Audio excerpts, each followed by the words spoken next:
Tout le plaisir est pour moi de vous retrouver sur cette tranche exclusivement destinée à l'actualité économique sur le continent africain. Mesdames, Messieurs, merci de prendre une fois encore le rendez-vous. Voici tout de suite le sommaire.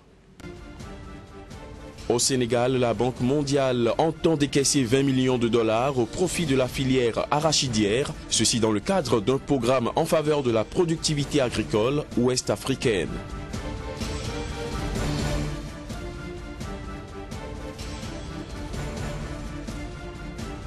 Cotonou accueille depuis lundi la 16e réunion de l'Observatoire régional des marchés publics de l'UEMOA. Le plan d'action des réformes des marchés publics est inscrit au cœur des débats.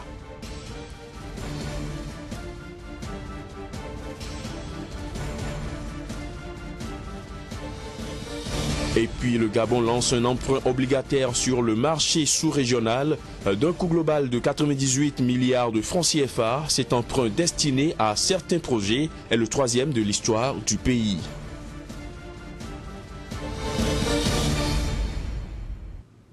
Voilà pour les titres. Bienvenue à tous. 20 millions de dollars, c'est le montant que la Banque mondiale, à travers sa filiale dénommée Association internationale de développement IDA, entend en décaisser au profit de la filière arachidière au Sénégal. Et ceci dans le cadre d'un programme pluriannuel d'intervention en faveur de la productivité agricole ouest-africaine. Les détails.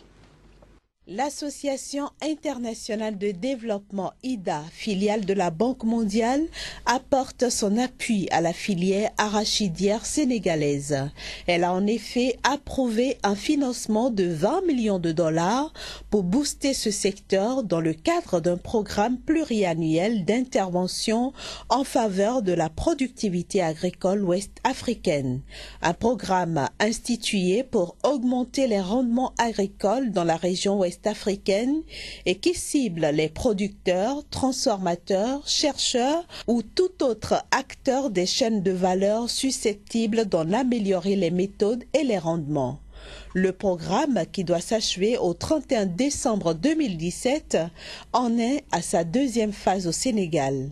Les 20 millions de dollars décaissés par la Banque mondiale serviront notamment à renforcer la production de semences certifiées et le système de commercialisation dans la filière arachidière au Sénégal. 850 000 agriculteurs, dont 40% de femmes, vont en bénéficier directement. Notons qu'au Sénégal, l'arachide est cultivé par près de 480 000 ménages ruraux.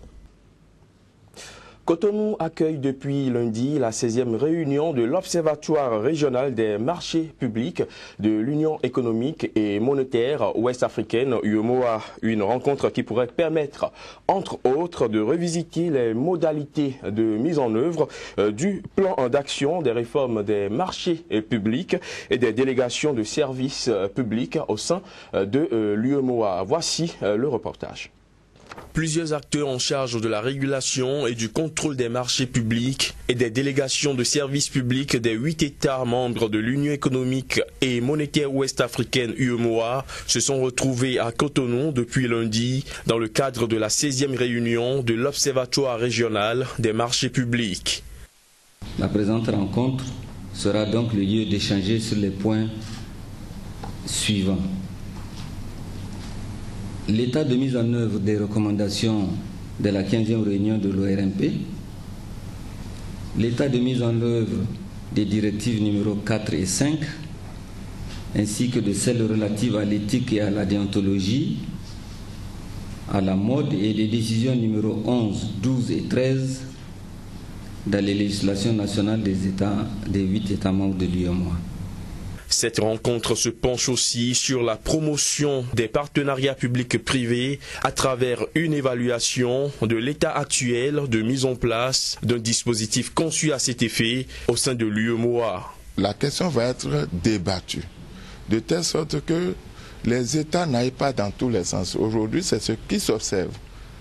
Pour les premiers États qui se sont jetés à l'eau, le Sénégal, le Togo, la définition même du partenariat public-privé pose problème. Il faut donc que l'UEMOA puisse travailler là-dessus pour que tous les États, les 8 États, aient une acception, la même pour ce qui concerne le partenariat public-privé. Également inscrit au cœur des travaux de cette 16e réunion de l'Observatoire régional des marchés publics de l'UEMOA, des débats autour des modalités de mise en œuvre du volet dématérialisation du plan d'action des réformes des marchés publics au sein de la sous-région. Ce plan d'action, comme M. le directeur de cabinet l'a rappelé tout à l'heure, connaît un début d'exécution et permettra sans nul doute d'accélérer les procédures et de réduire la lenteur administrative pour la réalisation dans les délais prévus des programmes et projets d'investissement. De ce fait, les objectifs en matière de lutte contre la pauvreté engagés dans l'ensemble de nos États pourraient être atteints.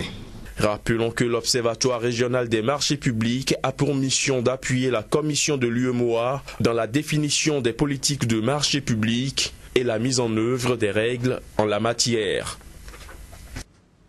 Pour la 3e fois de son histoire, le Gabon lance un emprunt obligataire sur le marché sous-régional d'un coût global de 98 milliards de francs CFA. Cet emprunt est destiné au financement d'un certain nombre de projets de développement, notamment à Libreville, à Port-Gentil, Franceville, Oyem et Bitam. Après 2014 et 2015, le Gabon retourne pour la 3e fois sur le marché sous-régional des titres de la CEMAC, entendez Communauté économique et monétaire de l'Afrique centrale. C'est à travers l'émission d'un emprunt obligataire de 98 milliards de francs CFA, soit environ 149,4 millions d'euros. D'une maturité de 5 ans pour un taux d'intérêt annuel de 6,5%, cet emprunt obligataire est co-arrangé par Attijari Security Central Africa et BGFI Bourse.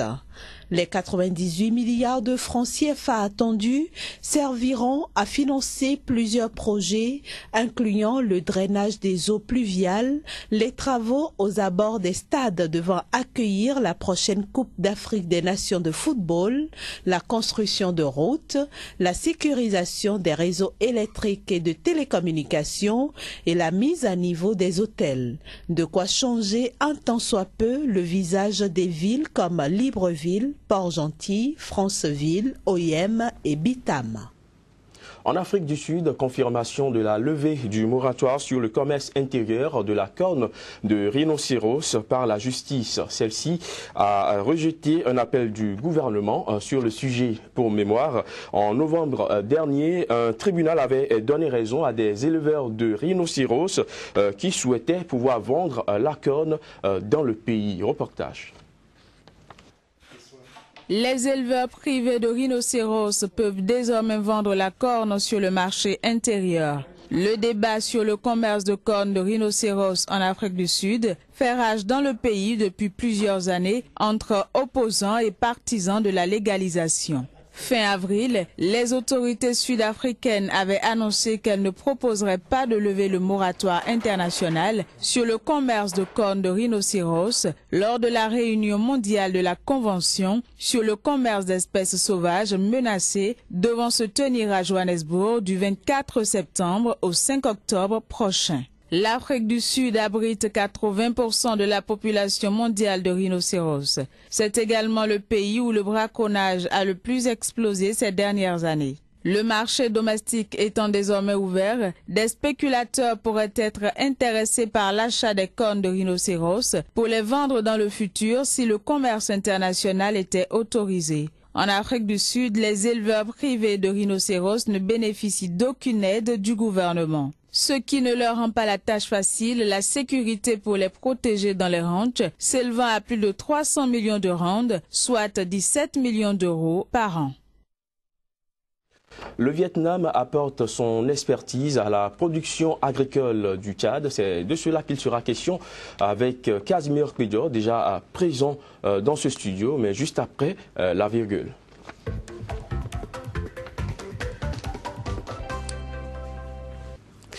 Casimir Pédion, un plaisir de vous retrouver sur le plateau du journal de l'économie. Aujourd'hui, il s'agit d'une coopération entre le Tchad et le Vietnam. La République du Tchad a manifesté ses intentions de coopérer avec le Vietnam dans un certain nombre de secteurs. Bien sûr, Emmanuel, le Tchad s'associe avec ce pays de l'Asie pour pouvoir renforcer sa coopération, notamment dans le domaine de l'agriculture. C'est l'agriculture qui a intéressé les deux parties. Ils ont fait un accord en présence de l'Organisation mondiale pour l'alimentation, la FAO, depuis l'année dernière, c'est entré dans les habitudes au niveau du Tchad. Le Vietnam vient en appoint pour renforcer la technicité agricole, notamment au niveau des cultures telles que le riz et également le sous-secteur de l'élevage. Voilà l'expertise qu'on peut souhaiter entre deux pays. Il faut dire que le Vietnam, ce n'est pas aussi un pays assez développé, mais dans le domaine de la culture du riz, donc de la riziculture, le Vietnam a quand même une certaine expertise, j'allais dire. Et il faut également dire que l'Asie de façon globale, à savoir le Vietnam, la Chine et bien d'autres, ont quand même de l'expertise à vendre aujourd'hui à l'Afrique. Au lieu de nous envoyer leur production, je crois qu'il faut aller vers cette expertise. Il faut solliciter leur pouvoir technique pour pouvoir renforcer davantage la production locale. Ceci, il va de l'économie, ceci, il va des devises au niveau du continent. Et je crois que le Tchad a compris et est en train d'engager ces actions en faveur du Vietnam. Alors, il faut reconnaître, Casimir Pédion, que tout est parti il y a un an, au mois de mai 2015, d'une réunion pour évaluer la mise en œuvre de l'accord de coopération tripartite Vietnam, FAO et République du Tchad. Ça s'est tenu à Hanoï, la capitale du Vietnam. Globalement, qu'est-ce que nous pouvons retenir de cette rencontre qui produit aujourd'hui ses fruits? Alors, il faut dire, Crépi, que vous l'avez déjà planté le décor, c'est que le Tchad a manifesté ses intentions et le Vietnam a accepté en apportant par exemple son expertise au niveau de la science, au niveau de la culture des bonnes qualités de riz. Et il y a environ quelques mois, des Tchadiens sont allés se faire former au Vietnam. Il y a également une mission du Vietnam qui est venue dans ce pays-là pour renforcer la capacité des producteurs. Il y a également que le Tchad a manifesté la volonté de voir ces champs irrigués. Donc, le Vietnam est en train d'apporter son expertise en termes d'irrigation de culture au niveau du pays.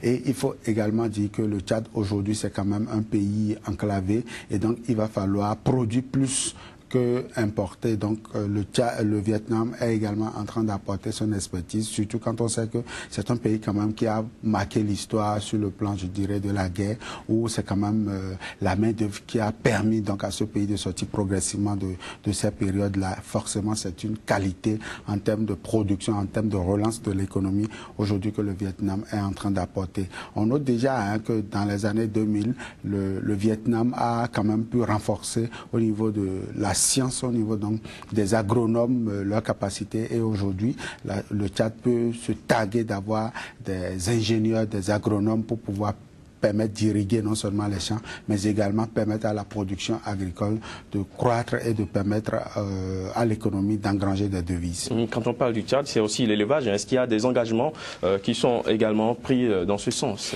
28 fermiers tchadiens seront formés pour un total